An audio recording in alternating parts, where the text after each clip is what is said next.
strangers from the internet are standing outside. The strangers from the internet have come from far and wide. But I cannot receive them. I hardly believe in them.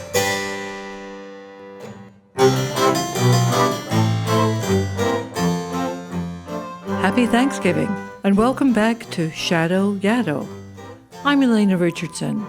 As someone who didn't grow up in the US, I've always been a bit of a Thanksgiving rebel. It doesn't have childhood resonance or any family traditions for me, so I willfully refuse to remember where it falls in the calendar, even though, as my daughter tells me each year with exasperation, it's always the third Thursday in November. But maybe for you, it brings up lots of memories, or some tension around the dinner table about the state of our world, or a desire to find meaning in the god-awfulness of this past year, a silver lining buried in the challenge. That's the raw stuff of artists, of course, parsing our times and creating reactions to the world, holding up a mirror and a lamp.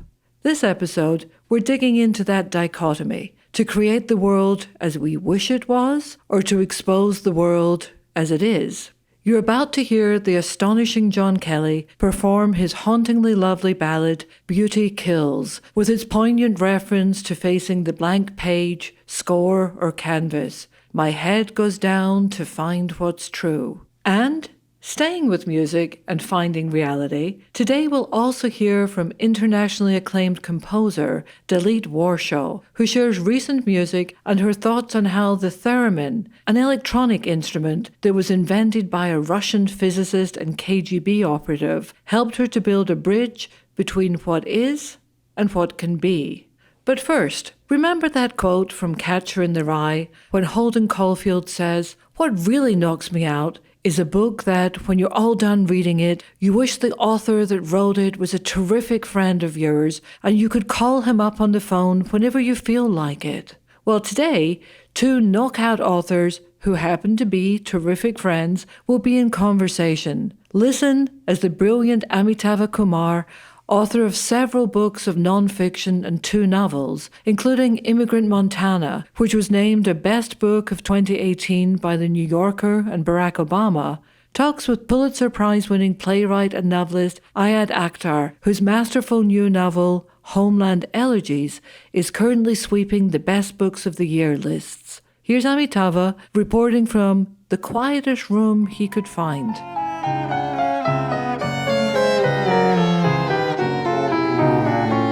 Beauty kills me, always did.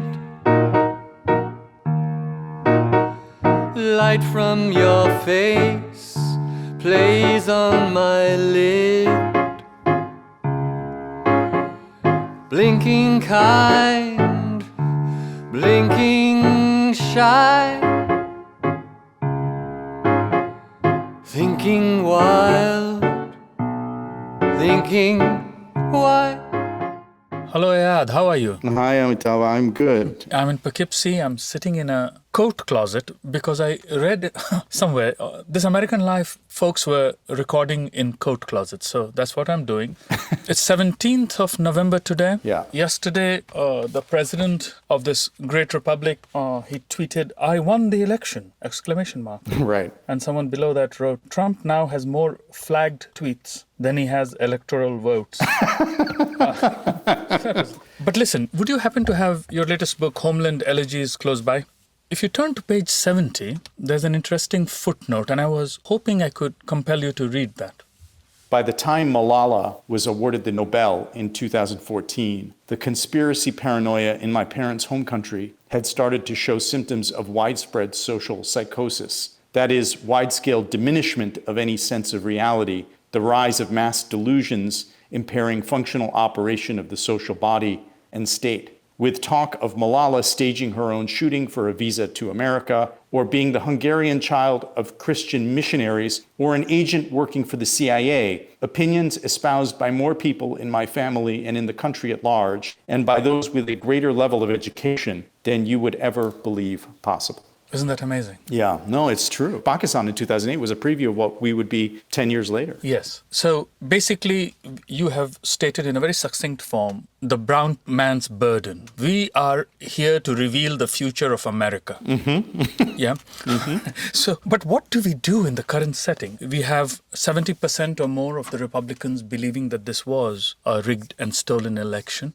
Yeah. How do we respond? I don't know, Amitava. I mean, I think we're seeing the social breakdown. And whether or not the ascension of Biden to the presidency is going to stanch that movement, it's unknown. We don't know. I think that the forces that have been unleashed are not going to go away. And, I've been saying for some time that I see parallels with the late Roman Republic. And it took two regimes, first, what led to Julius Caesar, and then, of course, the Republic sort of fighting back the conspirators, which itself was only a prelude to a slide into real authoritarianism, effective authoritarianism under Augustus, and then which led to 200 years of centralized power in the Roman Empire. And I think we're in the process of seeing a potentially of seeing a very significant power shift in this country. And, well, we'll see. I have no idea. But I certainly don't think writing a book is going to have any impact on it. And maybe your next book will. Yes, yeah. What's your next book called? It's called A Time Outside This Time.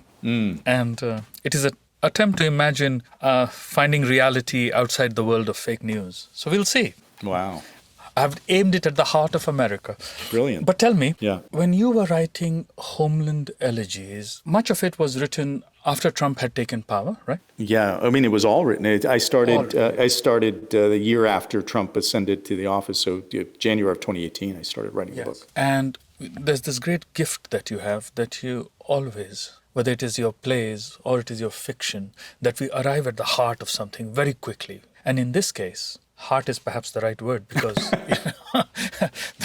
the narrator, whose name is Ayad Akhtar, is his father is a cardiologist treating Donald Trump. Tell us a little bit about that conceit and what it helped you accomplish. My father was a heart doctor and was a heart doctor to many famous people. So in the book, in the mid-'90s, he's a heart doctor to Donald Trump briefly, about 2 years, I believe. And in the process sort of gets exposed to a certain vision of American life as espoused by Trump even back then, sort of debt-fueled American individualism on steroids, and becomes a kind of a proponent of a certain vision of American opportunity, which I think is partly what is being litigated by this political environment that we're in. So it allowed me the opportunity to sort of get into the emotional dimension of attachment to Donald Trump, as well as to speak about the sort of philosophical bedrock of the ideas that have made somebody like Trump possible, and also to sort of extend the penumbra of that thematic preoccupation to the father and therefore to the narrator. I mean, it's not a coincidence that the narrator is having sex at Soho, for example, later in the book. Yeah. In each of your works, you have been engaged in the idea of shaping, defining identity, trying to explore a certain critical lens that can be turned on the American self. Around page 20-21 of Homeland Elegies, there's this little riff on the top. The improbable saga of this campaign, its whiplash reversals, its perverse pleasures. Didn't a story this insane require an ending commensurate with the madness? The writer in me knew that stories are made of movement, not morality, demand conclusion, not consonance, and often conjure into being the very terrors they are written to wish away. As a writer, I knew this. So what was the terror you're wishing away, and what is the terror that persists after the writing of this book? Well, I think the terror, we often write stories to correct reality, right? We think. Yes. And in a way, what's left unsaid or what's vanquished in the story is often not vanquished in reality. And actually, in an odd way, we can conjure the very thing into being that, I'll give you an example. It's an unusual and uncanny thing I'm sure you've experienced, Amitava, and I'd love to hear if you've ever had this experience. But, when I was writing this book, the very last chapter of the book is a very long chapter about my father and sort of his decline. And the day that I finished that chapter, The day that I sort of put the end on the end of that long chapter about my father's legacy in this country, I get a call from my brother about an hour later that my father's hit his head, he's in ICU, and my father died shortly thereafter. Yeah. So it's an odd way I was trying to kind of save I felt my dad kind of declining into, to oblivion, sort of, and I was trying to save him, and in some odd way, I'm not going to suggest that, I hastened his demise, but there is some weird way in which the writing and the storytelling seems to interface with reality in ways that we can't fully comprehend or make sense of. Yes. I totally identify with that emotion. And, in your case, well, certainly in your narrator's case here, there is that whole connection with the deeper subconscious of our existence and dipping into or being in touch with the dream life. And therefore, there seems to always be a palpable connection with something that is not always rational or not always fully comprehended. And I think what you're saying just now also has something to do with that. You're tapping into what seems to be a current of feeling that lies beyond the immediate perception. Right, that's right. Yeah, I think that's what we do, right? As writers of so-called literature, as opposed to writers of the daily events, we're trying to get to some higher or lower level of reality. We're trying to give shape to some flow that is not perceptible easily. That requires, access, some kind of mining or some kind of excavation or some kind of, we have to tap root it, Yeah. About Roberto Bolaño, I heard Daniel Alarcon once say on New Yorker Fiction podcast that, there's no real plot, nothing happens. And that is very encouraging for his students because they realize that in writing, nothing needs to happen. All you have to do is describe a mood. And if you describe it accurately, you're getting to reality. That's one theory. Cool.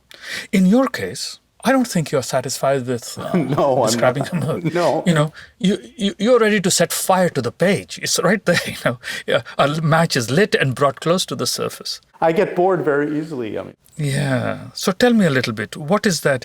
What is your philosophy of writing? Or what do you want to see on the page or on the stage right away? Jonathan Franzen had that very famous essay where he talked about contract writers and status writers. And the status writer sort of, in a sense, kind of is trying to burnish their own status with the reader and thereby perhaps authorizing access to some higher level of something that they have to offer. And a contract writer is somebody who has got to give pleasure and there's a contract almost transactional between the writer and the reader. And I think he situated himself in the kind of status side, at least was talking about William Gaddis and the ultimate American status writer. I really do believe that I am a contract writer. And I think it's beholden on me. I take that, injunction from Horace very seriously that art must delight and instruct. So if Horace is saying delight and instruct, he's talking about contract and status in his own way. And so look, I'm very pretentious and high-minded, and I spend a lot of time reading lots of, very complicated and sort of heady stuff. But that's me. That's not my vocation as a writer. As a writer, I feel like I've got to give the reader something that's worth the money that they spend on the book or on a ticket or something like that. So that's how I kind of marry those two impulses in myself. I would never feel like I could get away with what Alarcon is saying, that it would be enough to describe a mood. Which is not to say that I don't love books like that. I do. I wouldn't be able to write one. Yeah, well, you're very good at what you do. And they're not conflicts simply in the form of staging an argument. They wrestle with some of the central dilemmas of our age. And I think that's why I find them so affecting. My God, in this novel, in Homeland Elegies, the narrators, there's trouble with the car, there's an encounter with a cop. Yeah. Oh my God. And you think, okay, their debate is going to go south, it's going south, it's tense. And I'm a tense reader. So I'm like, my mouth is dry. But it gets worse. When he comes back to pay for the bloody repair, there are fresh insults, fresh humiliation. You feel yourself being cheated of something and your bile rises in your throat. And you're like, how is he doing it? So I'm full of envy. Well, and I'm full of gratitude for your reading of the book, Amitava. It's interesting. In that sequence, I think some part of me knew that there was a given expectation the reader would have, given the fact that I'm a Muslim in the book and all of that sort of stuff. And so it was constantly keeping the specter of that jeopardy in view. but deferring the payoff. And that when the payoff is delivered at the automotive repair shop where he gets, overcharged by $1,600 and you're not sure if it's a race thing, but there's clearly racial stuff going on. But the racket that he gets brought into is something that I think every American can identify with. So there is this deferral of the expectation of jeopardy, and when it comes in a universal form that everybody's experienced, not just by, sorry, there's a train. Yes, but that's so wonderful. It's the cry of America. Oh, can I interrupt you and to say something? I was interviewing someone. I was a very young guy at that time, and I'm talking 21, and a song was playing from Pakiza, which is, your parents would have known this movie, and a train passes. And the guy was interviewing turns to me and said, "Do you know what that is the cry of? That is a cry of a woman in sexual pleasure." And I was like, oh, I only thought it was a train. So to be instructed, to be mentored into a different understanding of literature and of life, that is what we come to people like you for. So there's the train, buddy. Okay. That is the call of modernity. That's brilliant. That's absolutely brilliant. Oh, my God. So, yes, so it's talk again of the deferred payoff. And then we see the continuation of a kind of abuse that turns out is a universal American racket. And that there's something about debt and power and all of that I think anybody, irrespective of your identity, can identify with because everybody's been through this sort of monetizing of their vulnerability, right? And so the payoff comes in a kind of different form. I think that the identity issues ultimately lead to a much larger picture of the nation, where money is the real story, not identity. Yes. Basically what you're saying is that you're a contract writer, not just for folks of the tinted persuasion, but you're serving all of America. That's the aspiration. That's exactly right. That's the aspiration. And the challenge, I know, is that I'm going to get pigeonholed and likely rewarded and praised for the extent to which I write about identity. And I will probably be ignored to the extent that I'm writing about the American experience in a much larger sense. So that's the dilemma, and that's the dilemma of the narrator in the book, often. Yes, that makes sense. You are now, congratulations, the president of PEN America. Yeah, I mean, in a couple of weeks I take over. Yeah, your inauguration will be, but you at least faced no contest. Your election has not been contested by any rival. What are your plans, brother? I think that it's a complicated time, and I think it's clear that the sort of coarsening of our national discourse and the hardening of point of view around increasingly freer and freer speech is going to be a big issue in the years ahead. And I hope I don't get canceled for speaking about these things. I mean, I do think we've got a problem where there is some. I mean, folks allege that there's no such thing as cancel culture. I do think there is something. I think there is something called cancel culture. And I think we've got to figure that out. At least figure out how to speak about that more clearly at Penn. And I think the other thing, Amitava, is the belief that writers can model, that we can model point of view and opinion and our contributions as producers of literature are meaningful to the national discourse and national life. And I think that there was a time when we had really significant writers speaking to these issues, nationally, and I think we obviously still have some people, but the role of the writer is, I think, somewhat diminished. And I think if Penn can contribute to, or the writers on the board can contribute to modeling behavior and modeling discourse, where it's not assumed that literature is really just a pastime, but that literature is an active participant. That would be great. And I'm sure folks at Yaddo would also agree. So, well, it's been great talking to you, friend. Yeah, this has been awesome. I'm envious of your sense of humor. It's effortless. And you are so sweet. And I'm, envious of so many things. But I hope to get together soon, maybe even at Yaddo. That'd be great. That will be great. Beauty finds me, never knew quite what to do with beauty true, when all the world competes for you.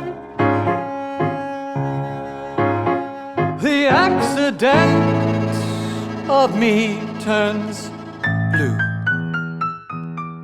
Before her 18th birthday, Dalit Warshaw had created symphonic poems for some 26 orchestras around the world.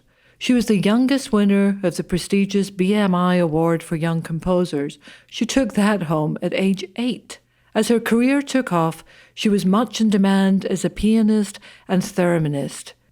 Here she tells us about her piece Winter Dream, which had its West Coast premiere last week via the San Francisco-based new music group Ensemble for These Times, and how she moved beyond notions of prodigyhood.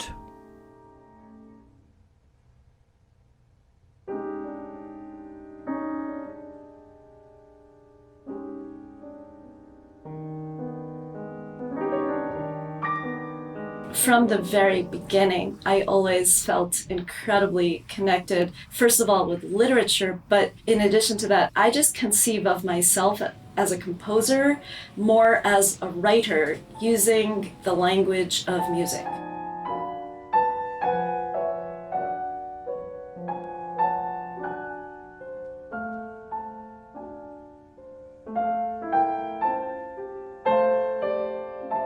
So the full title of the work is Winter Dream in Memoriam Charlotte Salomon. So something else that I am very often drawn to, in addition to setting or responding to text, is I'm drawn to giving voice to women whose time was cut short. In the case of Charlotte Salomon, she was a very gifted German Jewish painter living in Berlin at the onset of World War II. She found herself in hiding from the Nazis in South France in the early 40s and had a very fascinating and colorful childhood and life. Her stepmother was an opera singer, her father was a prominent surgeon, and she met many interesting characters and was very cultured and extremely well-read, adored music. While she was in hiding, her grandmother committed suicide, and she was made aware of other suicides that had occurred in her family, her mother's suicide, her aunt's suicide, and the sense of urgency and fear that was engulfing her at that time of being in hiding. It prompted her, as she put it, to either kill herself also, or, and this is a quote, to do something wildly eccentric.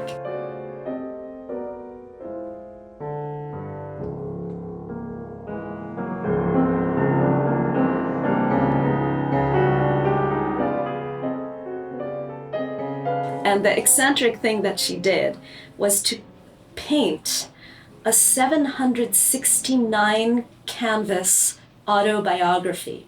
She was working feverishly against time because she finally was captured at age 26 and sent to Auschwitz, and where she was killed immediately.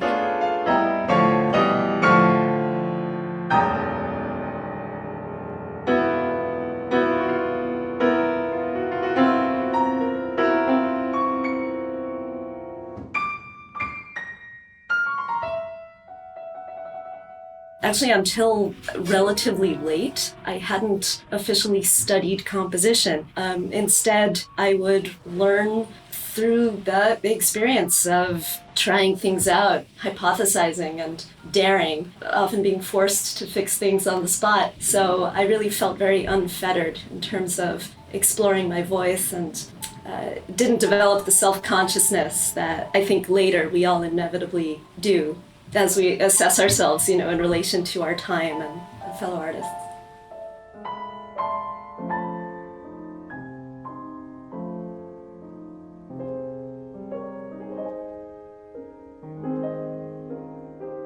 It's funny, I think in those young years, I never thought of myself as a composer. I thought of myself as a pianist who happens to write stories in music. And therefore, I was able to feel very free, whereas as a performer, I was always very nervous. And then at some point later, I switched that sense of identity. So I became officially a composer, suddenly very self-aware of who I am aesthetically and what my style is or should be, and, language and all that, but no longer considered myself officially a pianist. And that is suddenly when I became so free as a performer. And I mean, you can't keep me off the stage at this point, but it's sort of precisely because I don't define myself as such. So I just could sort of play with it.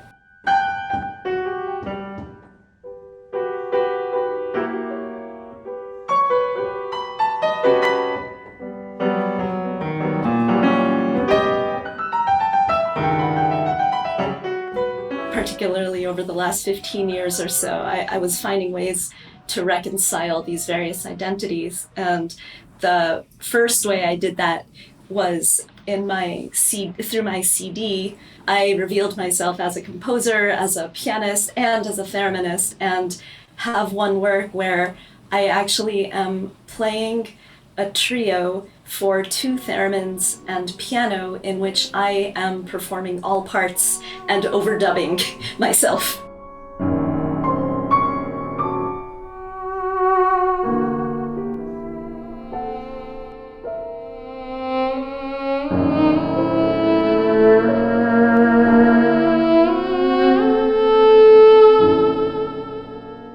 Creatively, definitely these various identities affect each other symbiotically, no doubt. And I could offer an analogy between playing the theremin and even writing for orchestra, which is the medium that to me feels most natural, whether I write for the orchestra itself or sublimate the orchestral inclination through my piano music or other variety of ensemble. When you play the theremin, I mean, you're playing, it's this paradox. You're playing an electronic instrument, but because it is so sensitive, because every movement in air affects tone and volume, you, in a sense, have a huge amount of power to superimpose your humanity or create a tension between human soul and the electronic in a way that you can't do with any other kind of instrument.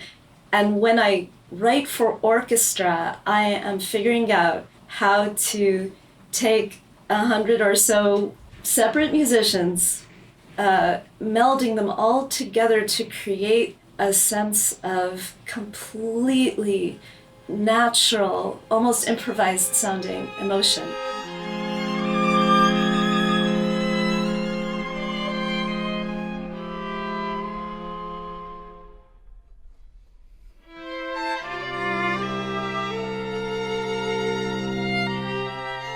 Thanks for tuning in.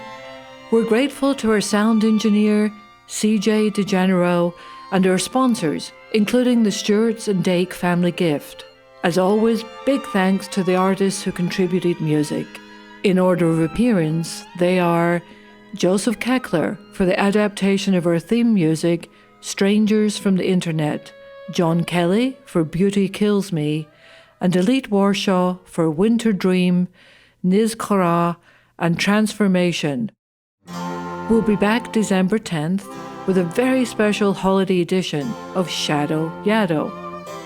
Go take a turkey-fueled nap, and I'll look for you then.